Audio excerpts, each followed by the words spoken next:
What up, everyone? I'm Jack Slater, and you know how things are, life on the run, and all this and that. And we are doing a horror movie review. And you see my show. Obviously, some of you haven't. So, like, subscribe, hit that motherfucker up. But that's neither here or there right now. I would like to discuss two movies. They're made at very different times. We are going to be reviewing Doctor Sleep and The Shining, because you can't really review one without the other. Now, The Shining came out in 1981, 1980, depending on the theatrical video, whatever release, whenever you saw it. It had Jack Nicholson in it.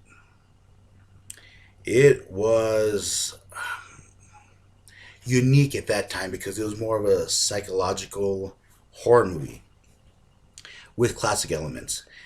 Stanley Kubrick, and for some of you people who don't know who this man was, basically was a genius. I mean, he created Clockwork Orange. He's done a lot of different movies, over the years. And Space Odyssey 2001. And if you don't know what I'm talking about, look at this man's stuff. And there's many theories behind The Shining. So many theories they actually made another movie about it. So shit gets crazy with Kubrick. He was a genius. He was kind of a demanding bastard in some ways, but the proof is in the pudding. The Shining is one of those movies that's a classic. You can look it up now. I mean, he was even in Ready Player One. I'm gonna give you a quick overview of The Shining if you haven't seen it now. I'm gonna drop. You know what? I'm tired of that. I'm gonna drop spoilers through the whole motherfucker now. So this is the point where you stop the show, watch The Shining, and then watch Doctor Sleep. All right, both of these books are based off of Stephen King's novels, and Stephen King is one of those writers, that makes really long books, but they're good. Some of them are good. And he wrote The Shining, and when Kubrick took it over, he made a lot of changes, a lot of script rewrites. And Stephen King later got his own version of The Shining because he hated Kubrick's. And I've seen them both, and I'm gonna roll with Kubrick because Stephen King's was more silly, I guess, and this one focused more on the journey into madness, where it kind of gave you a taste of ghosts, or it gave you a taste of the, and also at the same time you're thinking, is this guy just deranged, or is something going on? And the whole story is very cerebral, and it's something that Kubrick could really pull off. Like I said, look at this man's discography. The little movies he directed, he had a hand in. It's just amazing work.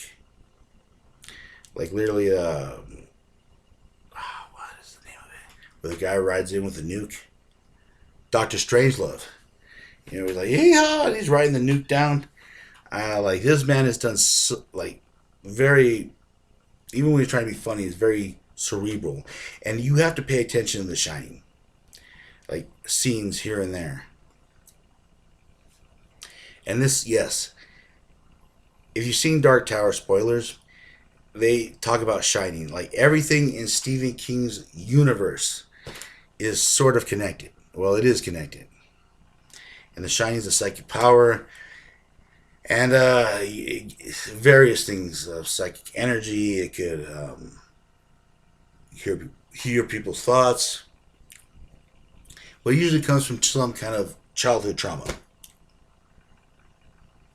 So, anyways, now this movie, Doctor Sleep, different director. Ewan McGregor is now the kid that survived because Jack Nicholson, spoilers, at the end ended up dying, or did he? Because he got absorbed into the hotel. You see, the hotel is like a battery, a leech. It sucks on psychic energy. It feeds off of it. People's misery, suffering, pain, and psychics or people that have the shining absorbs even more. It's like a black hole. And I want you to keep that in mind because that's very important for later. Now, like I said, Stephen King actually wrote this one. And what they did, and I like how the director did this. I know there's been criticism about it, but he took Kubrick's Shining, he took the story and kind of melded them into a very, very good movie. I must admit, I had my doubts about this movie. I really had doubts about if this was going to be good, but based on the actors alone, I decided to give it a shot. This is years later. Danny, the little boy, he's grown up, and he has The Shining, and he's able to communicate with his friend back in the day. I'm really trying to leave out a lot of details and names and stuff because these movies are actually worth seeing. His mentor was murdered by his father, but you can still hear him in his head because you can reach back and forth in this world. And he drinks now to kind of dull his powers and to dull the pain because his mother ended up being killed by these ghosts. And he has a very unique power to kind of lock these spirits away. Like I said, The Shining is interesting. It's kind of just a blanket term for powers or psychic powers. Now, the very interesting thing is that there's a group of people, humans, or they were human. They hunt down people with The Shining. They absorb their power. Like, they kind of absorb their energy, but they have to be in fear or panic. It makes it taste better. And one of the harshest scenes is where they actually murder a child that has The Shining. And this kind of gives you the jumping off point that they're not fucking around. And I do like how they did not try to make this The Shining. Like, they made this more of a horror adventure. You know what I'm saying? I like how they went to a different direction with it. There was no way that you can out Kubrick. And like I said, if you don't know what I'm talking about, look it up, motherfucker. But this Dr. Sleep actually really feels the bill in a lot of ways. Danny, like I said, is kind of fighting stuff. Dick Hallorann, I'm just going to say the guy's name. He was the black guy that taught him about The Shining years ago in the hotel, murdered by Jack Nicholson. He still comes and talks to him. So, and it's not a hallucination either. It's the actual spirit. So all these years later, he gets in contact with a little girl. And her power is even more immense than his. Because he's one of the strongest they've seen in a long time. That's why the house wanted him. But since he's been drinking and kind of trying to shut it off, he's kind of off the radar for these vampire people. You know what I mean? But they ended up kind of seeking her. And there's this one chick. She's called the Hat. And she is a great villain. I mean, like, she is evil. And you got to appreciate that. You know, the whole Me Too girl thing, she does a great job. You know, it's not just because she's a woman. It's just because she knows how to play a wonderful villain. And I'm tired of that man or woman. You know, this is just an actor. And she did a great job. She had these points where she was vulnerable with her people, but she was also this bloodthirsty, soul-sucking vampire. And it, like I said, does a really good job of that. They try to find the kid. She finds Danny. They kind of have a bond right away, and they begin hunting them. And he decides to take him back to the hotel, you know, where it all began for him in The Shining. And yes, I've heard so much about fan service and fan service this. You know what? Kiss my ass. You know, I'm sick of that. Oh, it's fan service. Yes, it is fan service because we are the fucking fans. We're the ones that buy it and we're the ones that sit there and enjoy it. While you critics sit there like this.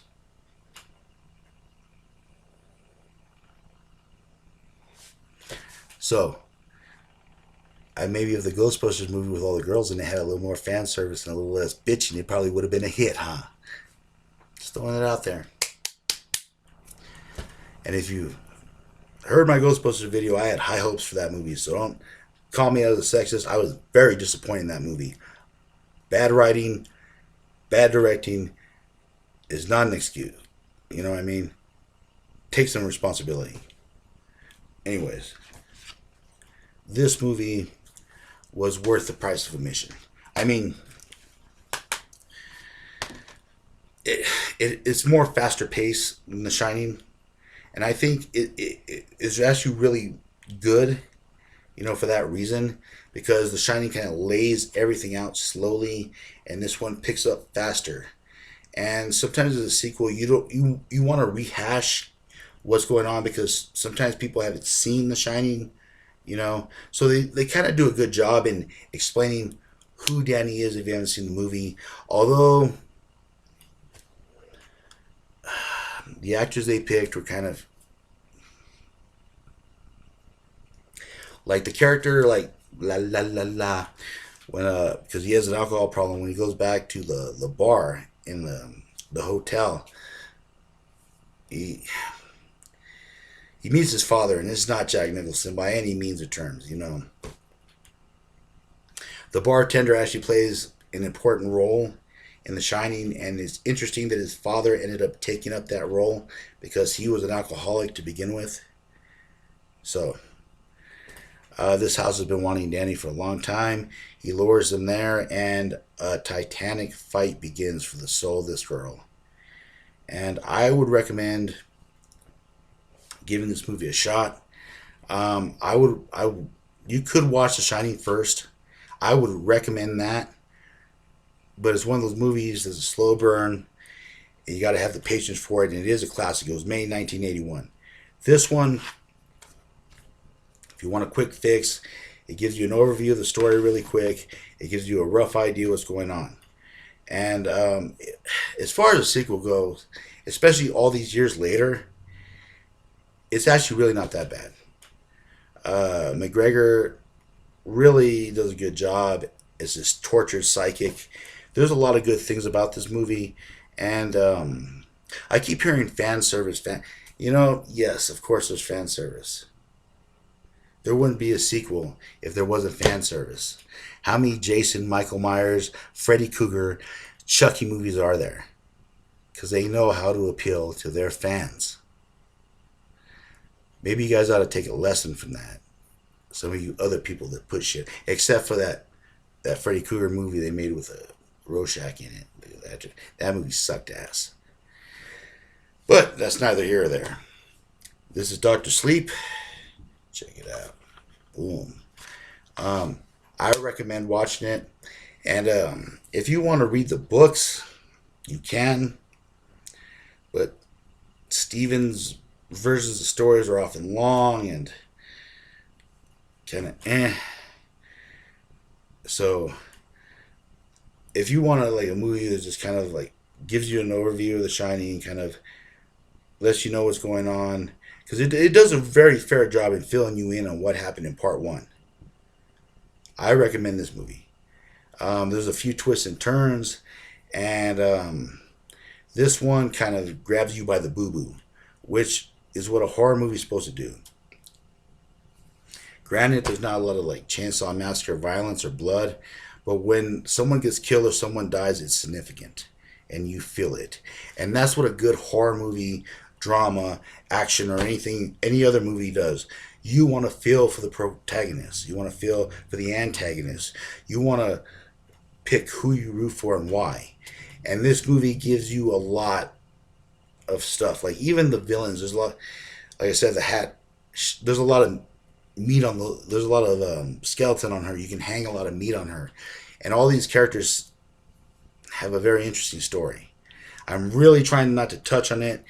I've been hearing complaints that I give too many spoilers, so I'm just gonna say I give this movie. If I gave it 5 stars, I would have to give it 4.5. Just because of the way, like I was expecting it to suck. I was expecting a really odd movie, but it came out really good. I like how the director kind of did his own thing and still touched on the older stuff, and paid homage and told a different story. And what happens to Danny is just wow. That's all I gotta say about that one. And I don't really want to tell you the ending because I really want you guys to watch this movie. I think you should check out The Shining too. I actually recommend both of them. Like I said, The Shining is a slow burn. You have to have patience for it. It's one of those subtle horror movies where like things disappear in the background or things psychologically are happening. It's kind of entering the mouth of madness of what this place was before it got shut down and what it becomes and why. So, Doctor Sleep, I do recommend. And this is Jack Slater, aka the Comic Outlaw. And you know what I do out there doing my thing, you know. Hit us up, subscribe, man, subscribe, or spread the word, man. I'm trying to get this Outlaw Nation going, if you know what I'm saying. And as always, I'll catch you on the flip side. Yeah.